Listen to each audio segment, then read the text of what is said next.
வேலை வாய்ப்பு எப்ப கிடைக்கும்?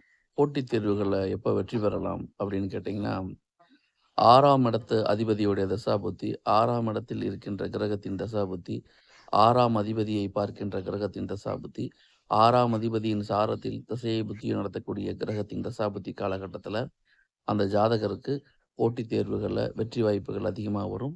அந்த காலகட்டத்தில எதிரிகளை ஜெயிக்கக்கூடிய வல்லன்மை இந்த ஜாதகருக்கு இருக்கும். எந்த துறையாக இருந்தாலும் சரி, போட்டித் தேர்வு, இன்டர்வியூ ஆகட்டும், எல்லா காலகட்டத்திலும் இந்த ஜாதகருக்கு வெற்றி வாய்ப்புகள் தேடி வரக்கூடிய காலகட்டம் 6ஆம் இடம் சம்பந்தப்பட்டு தசைய புத்தியை நடத்தும் பொழுது, இதுக்கு நான் கவனிக்கப்பட வேண்டிய ஒரு விஷயம் என்னன்னா, 6ஆம் அதிபதி 6ஆம் இடம் பாதிக்கப்படாமல், எந்த விதமான பாதகமும் இல்லாமல், எந்த விதமான பாதிப்புகளும் இல்லாமல் வலுவாக இருக்கும் பொழுது, அதன் தசாபுத்தி காலகட்டம் நிச்சயமா ஜாதகருக்கு நல்ல பலன் தரும் என்பதை நாம் கவனித்துக் கொள்ள வேண்டும். எனவே, அந்த காலகட்டத்த நீங்க முழுசா பயன்படுத்திக்கிங்கன்னா வெற்றி நிச்சயம்.